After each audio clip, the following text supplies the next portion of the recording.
Hello everyone, मैं अरुण झा फिर आपके सामने एक बार पावर इलेक्ट्रॉनिक्स का वीडियो लेक्चर्स 2 लेकर आया हूं। दोस्तों, प्रीवियस वीडियो में हम लोगों ने 1 से 16 तक के क्वेश्चन कंप्लीट सॉल्व कर लिए थे। इसके बाद 17 से हम लोग इस वीडियो लेक्चर में क्वेश्चन देखने वाले हैं। अगर आपने इसके पहले के वीडियो नहीं देखे तो उन्हें देख लीजिए, ताकि आपका चाहे इंजीनियरिंग सर्विस एग्ज़ाम हो, चाहे जूनियर इंजीनियर हो, चाहे असिस्टेंट इंजीनियर एग्ज़ाम हो, आप सारे एग्ज़ाम ईजिली क्रैक कर पाएंगे। पावर इलेक्ट्रॉनिक्स का एक भी क्वेश्चन नहीं छूटेगा। चलिए दोस्तों, आगे क्वेश्चन स्टार्ट करेंगे, देखते हैं। तो आपको पता है ये बुक काफ़ी मोटी है, आपने ये बुक देखा होगा। और इसमें थोड़ा सा मेरा जो कैमरा है मैं उसको सेट करके थोड़ा सा ये लास्ट वाला क्वेश्चन आपको दिखा दूं, क्योंकि ये सबसे नीचे है। तो यहाँ क्वेश्चन आप देख पा रहे होंगे, the IGBT insulated gate bipolar junction transistor use in the circuit has following data. क्या क्या डेटा है? T on turn on time दे दिया, टर्न ऑफ टाइम दे दिया, ड्यूटी साइकिल डी दे दी, BC वोल्टेज दे दिया और FS दे दिया 1 किलो हर्ट्ज। ठीक है, तो चलो ये जो दिया है वो पहले मैं लिख देता हूँ, और इसके बाद जो इसमें निकालना है वो अपन इसमें निकालते हैं। तो दोस्तों, अगर अपन को दिया क्या क्या है, अपन को दिया टर्न ऑन टाइम कितना दिया है, 3 माइक्रो सेकेंड। ठीक है, चलो भैया। टर्न ऑफ टाइम कितना दिया है, 1.2 माइक्रो सेकेंड। ठीक है। Duty cycle D equals to कितना दिया है, 0.7। ओके। BCE सैचुरेशन कितना दिया है, 2 वोल्ट। FS कितना दिया आपको, 1 किलो हर्ट्ज। तो मेरे साथ बने रहिएगा और लास्ट तक एक एक कॉन्सेप्ट को अच्छे से समझेंगे। ठीक है, तो चलो नेक्स्ट पेज पे हम लोग आते हैं। तो ये इसके आगे क्वेश्चन अपन को दिया है। तो देखिए, जो क्वेश्चन में दिया था वो मैंने लिख लिया पहले से। ठीक है, क्वेश्चन पढ़ के अपन ने लिख दिया। आगे लिखा है, what are the switching power loss during turn on and turn off respectively. तो अपन को क्या करना है, टर्न ऑन और टर्न ऑफ टाइम में पावर निकालना है। देखो, बहुत अच्छा क्वेश्चन है, 2017 में IES में आया है, इंजीनियरिंग सर्विस में अपने पूछा गया है। तो दोस्तों, हम करेंगे कैसे इसको, बस ये देखेंगे। बहुत आसान सा क्वेश्चन है, बहुत ईजी क्वेश्चन है। ठीक है, तो कुछ क्वेश्चन वो देखने में थोड़े टफ लगते हैं। तो देखिए, हमने से पूछा है पावर।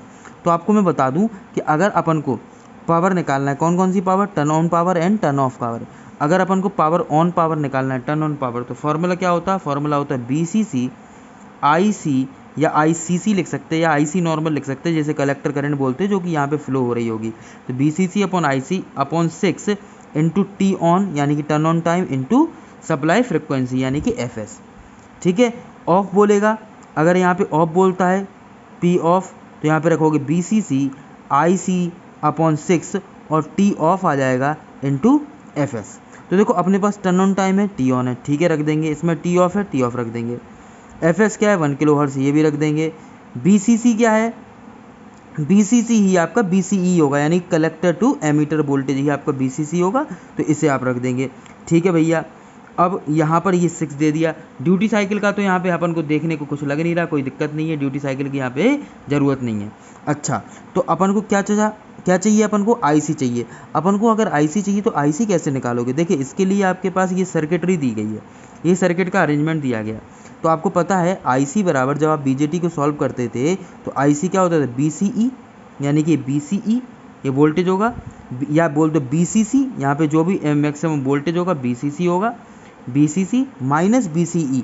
तो यहाँ पर देखिए कैसे होगा, BCC माइनस BCE इन सैचुरेशन अपॉन कितना आएगा, RL। तो यहाँ पर देखो दिया क्या है, ये BCE जो है ये इधर पे वोल्टेज होता है BCC, वो वोल्टेज आपको दिया है 200 वोल्ट, और क्वेश्चन में दिया है BCE इन सैचुरेशन, या आप ऐसा बोल दो क्वेश्चन को, BCE माइनस BCE इन सैचुरेशन अपॉन RL। तो देखो, यहाँ पर जो ओवरऑल वोल्टेज दिया वो 200 है, 200 माइनस ये, माइनस इसके बीच का जो real saturated collector to emitter voltage होगा वो रखोगे, अपॉन इधर का रेजिस्टेंस। तो BCC कितना दिया, 200, यही आपका BCE की तरह काम कर रहा था, तो नॉर्मल BCE लिख सकते थे। सैचुरेशन में कितना दिया, एक क्वेश्चन में है BCE सैचुरेशन 2 वोल्ट, आपके पास अगर बुक है तो आप देख सकते हैं। और यहाँ पर आपके पास कितना हो जाएगा, RL, दैट मीन्स 10। तो ये आपका 2 माइनस होगा 198, और ये 10 से डिवाइड कर देंगे तो आपका आएगा 19.8, है ना, 19.8। अब अगर इसमें हम पुट कर दें तो आपके पास आंसर आ जाएगा। तो देखो, BCC आपको कितना दिया है, BCC आपको पता है 200 लेंगे यहाँ पे। ठीक है, 200 into 9.8 upon 6 into T on कितना है, 3 माइक्रो सेकेंड, और FS अपने पास कितना दिया है, इंटू 1 किलो हर्ट्ज, तो 10 की पावर 3। इसको हम पूरा सॉल्व कर देंगे आपके पास निकल के आएगा 1.98। चूँकि मैं इसको लगाया हूँ तो मुझे आइडिया है, ठीक है, तो मुझे पता है इसका कितना आएगा 1.98, तो यानी कि ऑप्शन ए और सी में से कोई एक करेक्ट होगा। चलो भैया पी ऑफ देख लो, ऐसे ही रखेंगे 200 into 9.8 upon 6 into T of आपको दिया है 1.2 इंटू 10⁻⁻6 और ये दिया 1 इंटू 10⁻3। तो दोस्तों इसे अपन सॉल्व करेंगे और इसे सॉल्व करेंगे तो आएगा आपका 0.791 समथिंग, तो 0.79 ये कंप्लीट हो गया, तो 0.792 लिख देंगे हम लोग। और ऑप्शन कौन सा करेक्ट हो गया, ऑप्शन सी करेक्ट यहाँ पे हो गया। ठीक है, तो देखिए कितना अच्छा क्वेश्चन था जो अपन लोगों ने सॉल्व किया। ठीक है, ऐसे अपन को आइडिया होना चाहिए, इस तरीके से हम लोग क्वेश्चन को सॉल्व करेंगे। ठीक है, आई थिंक सबको क्लियर दिख रहा होगा। अगला क्वेश्चन हम लोग नेक्स्ट क्वेश्चन पे आएंगे। दोस्तों नेक्स्ट क्वेश्चन क्या है, नेक्स्ट क्वेश्चन है which of the following transistor is symmetrical in the same that emitter and collector और source and drain terminal can be interchange. ठीक है, तो अगर एमीटर कलेक्टर को इंटरचेंज कर दें या फिर सोर्स और ड्रेन को इंटरचेंज कर दें, है ना, तो ये एक स्थिति में, तब इस स्थिति में ये किसकी तरह काम करेगा, ये अरेंजमेंट किसकी तरह काम करेगा, जेफेट मॉसफेट एनपीएन पीएनपी क्या होगा, इसमें ये बोला है which of the following transistor is symmetrical, कौन सा ऐसा सिमेट्रिकल होगा जिसमें कोई प्रभाव नहीं पड़े कि एमीटर कलेक्टर को भी हम चेंज कर दें या फिर अगर सोर्स या ड्रेन हो तो सोर्स और ड्रेन को भी चेंज कर दें। ठीक है ना, तो आपसे इस तरीके का पूछा कि किस पर प्रभाव नहीं पड़ेगा, क्या एफईटी पे प्रभाव नहीं पड़ेगा, जेफेट पे प्रभाव नहीं पड़ेगा, मॉसफेट पे प्रभाव नहीं पड़ेगा, एनपीएन ट्रांजिस्टर पे कोई इफेक्ट नहीं पड़ेगा या पीएनपी पे कोई इफेक्ट नहीं पड़ेगा। चलिए मैं इसमें बता देता हूँ आपको इसका आंसर। ठीक है, तो देखो ध्यान से समझेंगे। देखिए किस पर कोई इफेक्ट नहीं पड़ेगा, या तो एमीटर कलेक्टर को इंटरचेंज कर दो, यानी कि ऊपर अगर आप देखें इसमें तो ऊपर ये कलेक्टर होता है, ये बेस होता है और ये आपका एमीटर होता है। जबकि अपन लोग अगर जेफेट या मॉसफेट वगैरह देखें तो इस प्रकार की संरचना होती है, एक गेट होता है, ये आपका ड्रेन होता है और नीचे वाला आपका सोर्स होता है। इस तरीके से काम करेगा, बाहर निकला तो एनपीएन, अंदर है तो पीएनपी, ऐसे ही बाहर निकला तो एन चैनल है और बाहर कर दे अंदर कर दे तो पी चैनल। ठीक है, तो यहाँ पे क्या होगा, देखिए अगर एमीटर कलेक्टर को अपन चेंज कर दें तो इफेक्ट पड़ता है, तो इफेक्ट पड़ेगा, यानी कि एएनपी एनपीएन और पीएनपी ट्रांजिस्टर नहीं हो सकता, ये कभी भी कलेक्टर नहीं हो सकता, ये पॉइंट कभी भी कलेक्टर नहीं हो सकता, ये जो डायरेक्शन दी गई है। ठीक है, ये कभी भी कलेक्टर नहीं हो सकता, ये कभी भी एमीटर नहीं हो सकता, यानी कि सी ऑप्शन डी ऑप्शन तो गलत हो गए। अब या तो जेफेट या मॉसफेट, जेफेट क्या होता है, जंक्शन फील्ड इफेक्ट ट्रांजिस्टर होता है, ये सिर्फ मेजॉरिटी कैरियर पे काम करता है और इसमें हमेशा याद रखेंगे सोर्स और ड्रेन करंट हमेशा सेम होती है, इसमें तो सेम होती नहीं है कलेक्टर एमीटर, तो ये तो कभी भी नहीं हो सकता, तो सी डी तो गलत होगा। अब ए और बी में से ऑप्शन बचा है। अब देखिए मॉसफेट जो होता है वो मेटल ऑक्साइड सेमीकंडक्टर होता है और ये डिपेंड करता है चैनल पर, जबकि जेफेट में ऐसा कोई समस्या नहीं होती। तो जेफेट क्या होता है, इसमें ड्रेन और सोर्स करंट इसमें भी सेम है, इसमें भी सेम है, लेकिन इसमें ड्रेन की जगह आप सोर्स लिख सकते हैं, सोर्स की जगह ड्रेन लिख सकते हैं, क्योंकि ये दोनों डायरेक्शन पे निर्भर करता है, पी चैनल हो चाहे एन चैनल हो। तो आंसर इसका होगा प्योर फॉर्म में जेफेट, और अगर जेफेट ऑप्शन नहीं होता तो लगाते हैं मॉसफेट। ठीक है, तो सबसे प्योर फॉर्म में क्या होगा, जेफेट होगा, जिसमें सोर्स ड्रेन को इंटरचेंज कर देने पर कोई प्रभाव नहीं पड़ता, तो ऑप्शन ए करेक्ट। समझ में आ गई बात, तो इस तरीके से हमें ध्यान देना है और लॉजिकल तरीके से क्वेश्चन सॉल्व करेंगे, पेपर में आसानी से कर लोगे। नेक्स्ट क्वेश्चन क्या बोला है, नेक्स्ट क्वेश्चन भैया देखोगे, नेक्स्ट क्वेश्चन अपन को बोला गया, आपको बोला गया नेक्स्ट क्वेश्चन क्या बोला गया, विच of the following is the fastest switching device, कौन सी फास्टेस्ट स्विचिंग डिवाइस है, मतलब कौन फास्ट काम करता है, जेफेट, बीजेटी, मॉसफेट या ट्रायोड। सबसे पहले क्या आया, सबसे पहले आया बीजेटी, नॉर्मल पहले तो वैक्यूम ट्रांजिस्टर था, फिर डायोड आया, फिर ट्रांजिस्टर में सबसे पहले आया यूजेटी यूनिपोलर जंक्शन ट्रांजिस्टर, फिर बाईपोलर जंक्शन ट्रांजिस्टर आया, फिर इसको उन्होंने कॉन्सेप्ट लगाया तो फील्ड इफेक्ट बनाया, यानी कि फिर यूजेटी में इम्प्रूवमेंट किया तो जेफेट आया। ठीक है, इसी के साथ में डायक ट्रायक आए जिससे डायोड और ट्रायोड बने, और फिर लास्ट में आया मॉसफेट।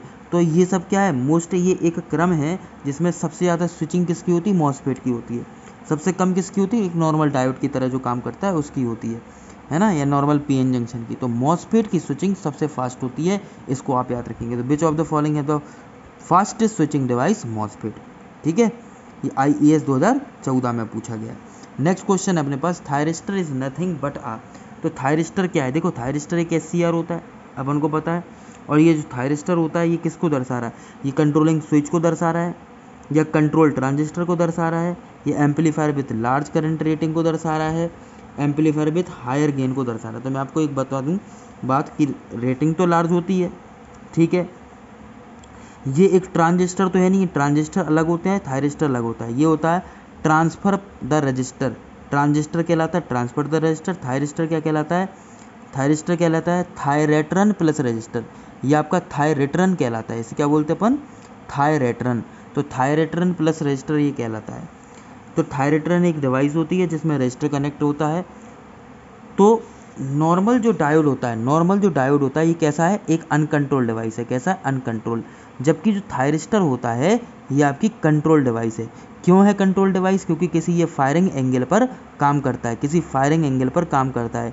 तो जिस फायरिंग एंगल पर ये एकदम से स्विच होता है, ट्रिगर करता है, ठीक है, वहीं पे बोलते हैं ये फायर कर जाता है, ठीक है, वहीं पे फायर कर जाता है। इसका मतलब ये वहाँ पे कंट्रोल कर जाता है। जबकि डायोड में जैसे पॉजिटिव देंगे तुरंत काम कर देगा, ये अनकंट्रोल होता है। जबकि थायरिस्टर एक कंट्रोल डिवाइस है, जब फायरिंग एंगल देंगे पॉजिटिव देने के बाद भी जब ये फॉरवर्ड ब्लॉकिंग मोड में रहेगा, लेकिन जैसी फायरिंग देंगे तब ये कंडक्ट करता है। तो आंसर इसका क्या आ जाएगा? Control switch. Thyristor is nothing but the control switch, एक कंट्रोल स्विच होता है। नेक्स्ट है thyristor can be termed as. जो थायरिस्टर होता है वो किसकी तरह बिहेव करता है? DC स्विच, AC स्विच, या दोनों की तरह? किसकी तरह? तो थायरिस्टर एक, हमने बोला थायरेट्रन प्लस रजिस्टर, और जहाँ पे भी रजिस्टर होता है वो सभी DC स्विचेस होते हैं। तो ये हो गया आपका DC स्विच। देखो बहुत आसानी से समझना, बिल्कुल आसानी से समझा रहा हूँ आपको। आंसर तो समझेंगे मिल जाएगा, लेकिन उसको समझ के याद करना ये बहुत बड़ी बात है। नेक्स्ट है thyristor is a semi conductor switch which is. Thyristor एक सेमी कंडक्टर स्विच है, ठीक है। ये DC स्विच है, ये भी अपन को मालूम है, लेकिन ये कैसा है? यूनिलेटरल है या बाईलेटरल है? तो आपको ये भी पता होना चाहिए यूनिलेटरल है, क्योंकि फॉरवर्ड ब्लॉकिंग मोड होता है, फिर कंडक्ट कराते हैं तो फॉरवर्ड कंडक्शन मोड में आता है। तो ये हो गया। अब ये अस्टेबल है या ये बाई स्टेबल है? तो मैं आपको जानकारी के लिए बता दूं, है तो ये यूनिलेटरल लेकिन बाई स्टेबल है। बाई स्टेबल कैसे? ये दोनों डायरेक्शन में काम कर सकता है, करंट फ्लो कराता है, जैसे PN होता है, ठीक है ना। बाई स्टेबल यानी कि गेट के द्वारा भी ये कंट्रोल होता है, और ये आपका नॉर्मल सप्लाई के द्वारा भी होता है। अगर मैं इसको कंस्ट्रक्शन करूं, अगर आपको आता नहीं है तो PN, तो एक गेट के द्वारा भी ट्रिगर कर सकते हैं अपन। और यहाँ पर अपन लोग MT1 टर्मिनल होता है, एक अपने पास MT2 टर्मिनल, जैसे एनोड और कैथोड कहते हैं, तो इसके द्वारा भी कंट्रोल होता है। इसीलिए इसको अपन क्या बोलते हैं? इसीलिए इसको बोलते हैं बाई स्टेबल, दोनों से कंट्रोल कर सकते। यूनिलेटरल इसीलिए क्योंकि डायरेक्शन, करंट की डायरेक्शन ऐसी होगी, अपोजिट नहीं हो सकती, करंट ऐसे ही फ्लो होगा, ठीक है ना। ये अपन को पता होना चाहिए। अगर SCR पढ़ा है अच्छी बात है, नहीं तो यूट्यूब पे हमारा वीडियो है, आप सर्च करके उसको देखें, है ना। हमारे चैनल पे ही देखेंगे, आपको अच्छे समझ में आएगा, क्योंकि उस तरीके से मैंने उसको डिस्कस किया है 3 वीडियो लेक्चर में पूरे SCR को। नेक्स्ट क्वेश्चन अपन, तो आंसर क्या हो जाएगा इसका? Unilateral and bistable. तो 22 question complete. Thyristor as a solid state relay is useful. तो थायरिस्टर एक सॉलिड स्टेट रिले है, यूजफुल किसके लिए? ये है आपको जानकारी दे, only for AC control. AC में तो कर ही नहीं रहे अपन, DC कंट्रोल के लिए कर रहे हैं, तो यही करेक्ट हो गया, ओनली फॉर DC कंट्रोल, बस खत्म क्वेश्चन, ठीक है ना। समझ में आ रहा ना। 24वां क्वेश्चन, ठीक है। 24वां क्वेश्चन क्या बोला है? 24वां बोला thyristor are not made using germanium because. Thyristor को हम जो भी जर्मेनियम के द्वारा नहीं बनाते, because it is stable semiconductor, ये कारण नहीं है इसका, ठीक है, ये कारण नहीं है। Group V element can not be doped with it, तो ऐसा नहीं है, ये तो डोप्ड होते हैं। Its current handling capacity less than the silicon, नहीं, इसकी करंट हैंडलिंग कैपेसिटी अच्छी होती है, ठीक है ना। तो और क्या है? It has a high leakage current, yes, germanium जब आ जाता है तो लीकेज करंट बढ़ जाता है, तो इसका ये आंसर करेक्ट हो जाएगा, D ऑप्शन करेक्ट। तो याद रख लो बस, जर्मेनियम अगर हम लोग यूज करेंगे तो लीकेज करंट बढ़ जाता है और कोई प्रभाव नहीं पड़ता। Thyristor equivalent of the thyratron tube is, तो हमने बोला देखो थायरिस्टर किससे बनता है? थायरेट्रन ट्यूब प्लस रजिस्टर से बनता है, ठीक है ना। तो ये आपको पता है ये पॉइंट। तो इसमें कह रहे हैं thyristor equivalent of thyratron tube is, तो थायरिस्टर जो बना गया थायरेट्रन ट्यूब के द्वारा, तो ये क्या कहलाया? ये थायरेट्रन ट्यूब के द्वारा बनाया गया, तो SCR कहलाया, सिलिकॉन कंट्रोल रेक्टिफायर कहलाया, ठीक है। थायरिस्टर फैमिली में सबसे प्रमुख होता है SCR, और इसी में चेंज करते तो ये बनता है SUS, SCS, UJT, है ना, MCT, RCT, ये इस प्रकार से हम लोग डिवाइसेस बना लेते हैं। Next 26 question, consider the following statement, ठीक है, इसे अपन कंसिडर करते हैं, समझते हैं क्या बोला गया इसमें। इसमें बोला भैया कि thyristor require turn off circuit while transistor does not. तो कह रहे इसमें रिक्वायरमेंट होती है, बिल्कुल थायरिस्टर को अगर टर्न ऑफ करना है तो कम्यूटेशन टेक्निक का इस्तेमाल करना पड़ता है। और अपनी लगभग 5 से 6 प्रकार की कम्यूटेशन टेक्निक होती है। वैसे तो नॉर्मली 2 होती हैं, आपको मैं बता दूं 2 कौन कौन सी होती। एक होती नेचुरल कम्यूटेशन, एक होता है नेचुरल कम्यूटेशन और दूसरा होता है लाइन कम्यूटेशन, ठीक है। एक्चुअली नेचुरल और लाइन तो एक ही है, और इसके अलावा एक और होता है फोर्स्ड कम्यूटेशन। तो ये है फोर्स्ड कम्यूटेशन, नेचुरल कम्यूटेशन, जिसे अपन लोग साइक्लो कन्वर्टर में भी यूज करते हैं। अभी क्वेश्चन आएंगे, हम बताएंगे। इसके अलावा होता है load commutation, line commutation, complementary commutation, pulse commutation, ठीक है ना, सिमेट्रिकल कम्यूटेशन, ये सब कम्यूटेशन टेक्निक होती है। तो आप तो इतना याद रखो, थायरिस्टर को टर्न ऑफ करने के लिए सर्किट की आवश्यकता होती है, ठीक है, टर्न ऑफ सर्किट की आवश्यकता होती है, जिसे कम्यूटेशन कहते हैं। तो ये ऑप्शन से सही है, पहला तो सही होगा। Voltage drop of thyristor is less than the transistor. तो इसमें वोल्टेज ड्रॉप कम होता है थायरिस्टर में ट्रांजिस्टर की अपेक्षा। नहीं भैया, थायरिस्टर तो बड़ी डिवाइस है, चूंकि हाई रेटिंग की डिवाइस है तो वोल्टेज ड्रॉप भी ज़्यादा होगा। तो ये पॉइंट गलत हो गया। नेक्स्ट है thyristor require continuous gate signal.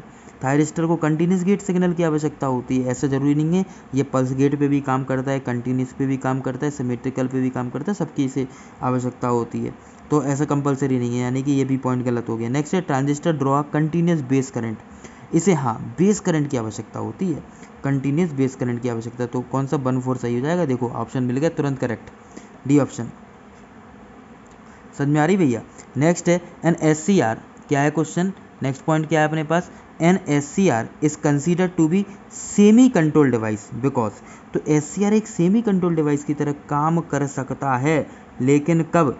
ये तब सेमी इसकी तरह काम करेगा जब इसमें क्या क्या पॉइंट हो। तो इसमें बोला it can be turn off but not on with a gate pulse. ऐसा तो नहीं है यार, ये जैसी गेट पल्स देते तुरंत ऑन हो जाता है। ये तो कंटिन्यूस पल्स दो चाहे नॉर्मल पल्स दो, काम करेगा ये। तो ये गलत पॉइंट हो गया। समझ में आ रही बात? नेक्स्ट है it conduct only during the 1/2 cycle of the alternating current wave. गलत है। जैसे अपन सप्लाई देते हैं, पॉजिटिव हाफ साइकिल देते हैं, तो फॉरवर्ड ब्लॉकिंग मोड में होता है, और जब इसमें फायरिंग एंगल गेट ट्रिगर किया जाता है तब जाके ये कंडक्ट करता है। तो ये पॉइंट गलत हो गया। It can be turn on but not off with gate pulse. बिल्कुल सही है, गेट पल्स के द्वारा इसे ऑन करते हैं लेकिन ऑफ नहीं कर सकते, ठीक है, ये सही है। तो सी ऑप्शन सही है। चौथा चेक कर लो, it can be turn on only during the 1/2 cycle of alternating voltage wave. क्या बोला? It can be turn on only during the 1/2 cycle. जैसी आधी हाफ साइकिल देते तुरंत ये काम कर जाता है? नहीं यार, आधी हाफ साइकिल देते ब्लॉकिंग मोड में रहता है, ये गेट ट्रिगर करना ही पड़ेगा। समझ में आ रही बात की नहीं? तो एक करंट वेव दे दी, वोल्टेज वेव दे दी, कह रहे हाफ साइकिल देने पर तुरंत ये काम कर जाता है, तुरंत करता ही नहीं है, तभी तो एक कंट्रोल डिवाइस है। समझ में आ गई बात की? तभी तो एक कंट्रोल डिवाइस है, तुरंत काम नहीं करता, इसे कंट्रोल जैसी गेट देंगे तभी काम करेगा ये। ऑप्शन सी करेक्ट हो गया इसमें, ठीक है ना। अगर आपके पास बुक है तो उसके ऑब्जेक्टिव को अच्छे से लगाएं, हमें रटना बिल्कुल भी नहीं है, एक एक पॉइंट्स को अच्छे से समझना है। आपने हमारे लेक्चर्स नहीं देखे हैं तो बिल्कुल लेक्चर्स देखें, ठीक है। अभी मैं अपनी बुक का भी सॉल्यूशन लेके आने वाला हूँ आने वाले समय में, तो उसको आप अच्छे से लगाएंगे। और हमारी बुक चाहें तो आप अपने घर पे मंगा सकते हैं ऑनलाइन, उस बुक को सॉल्व करो, लगाओ, और उसमें जो भी डाउट सेशन होगा मैं डाउट सेशन लूँगा। चलिए इसके बाद आगे देखते हैं क्वेश्चन अपने पास क्या दिया है। 28 क्वेश्चन अपन को बोला है figure shows a thyristor with the standard terminations of anode. देखो anode cathode gate are different junction J1 J2 J3 when the thyristor turn on conducting. तो जैसे ये कंडक्ट कराते हैं तो क्या होता है?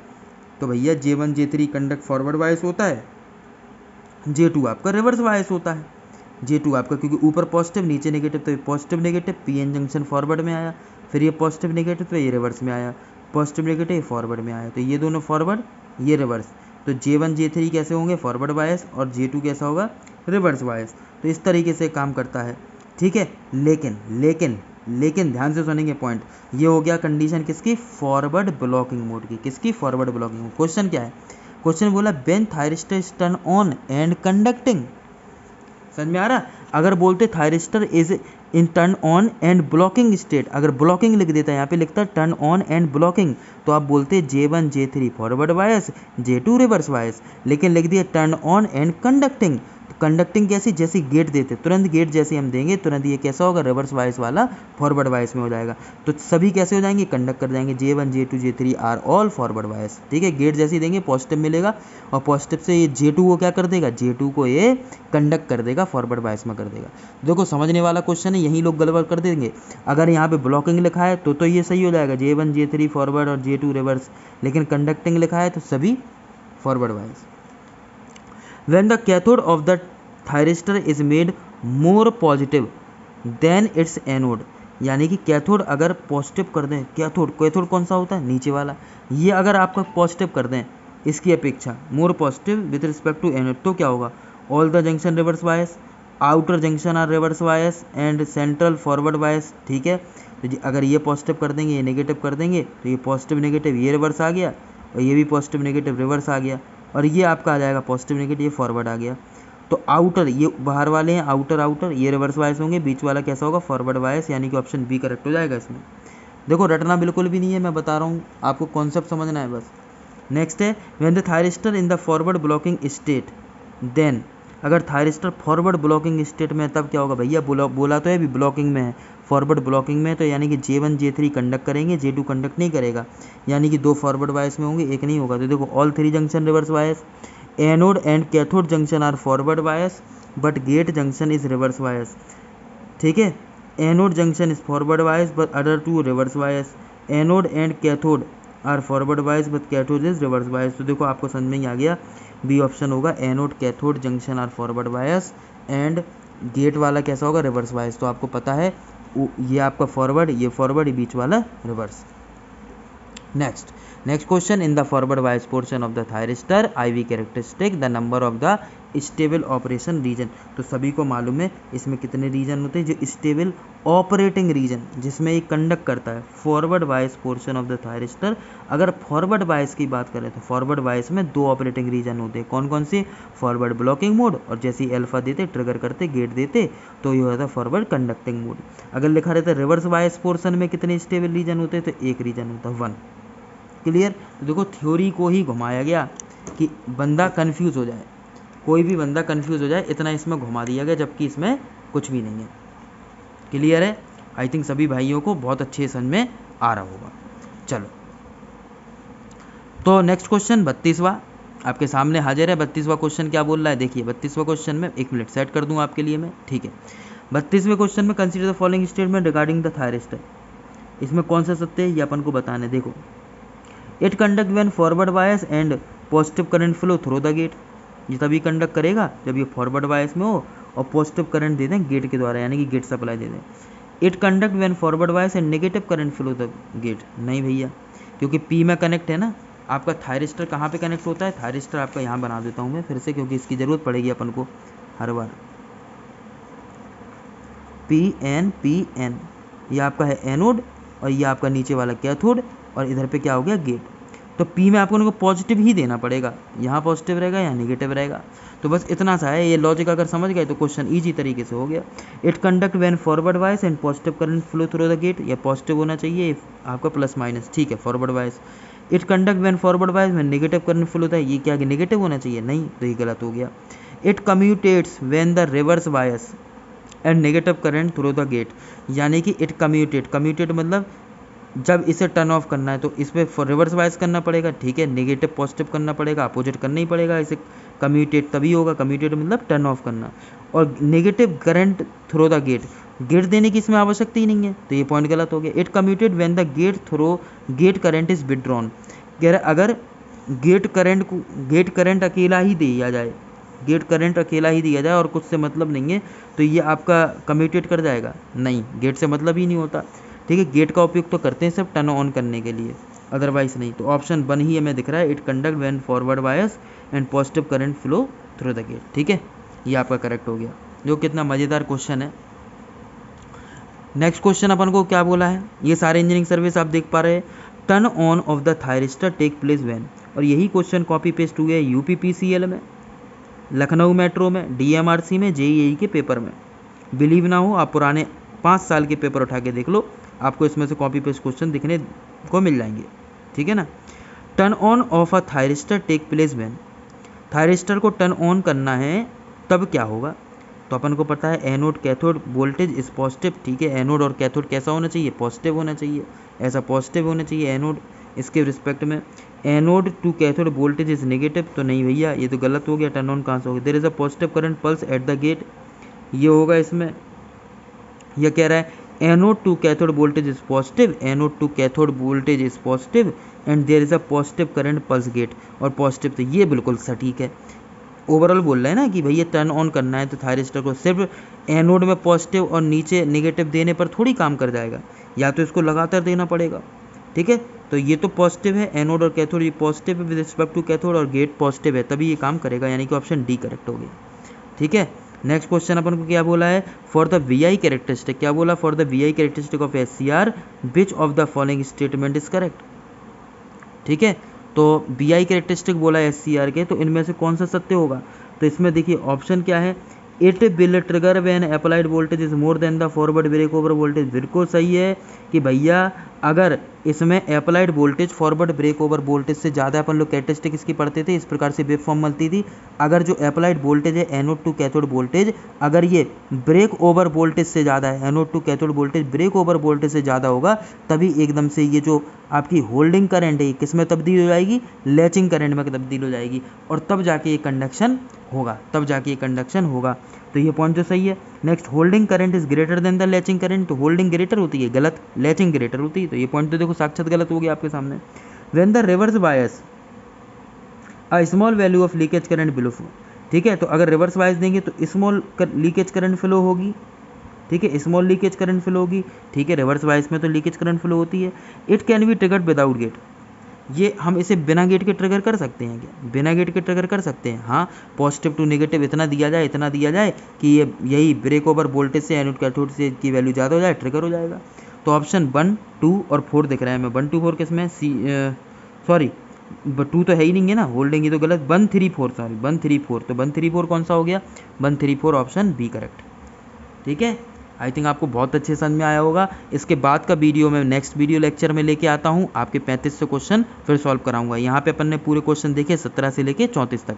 दोस्तों वीडियो को शेयर करें, लाइक करें और चैनल को सब्सक्राइब करें। If you like this please share it. Okay दोस्तों, थैंक यू।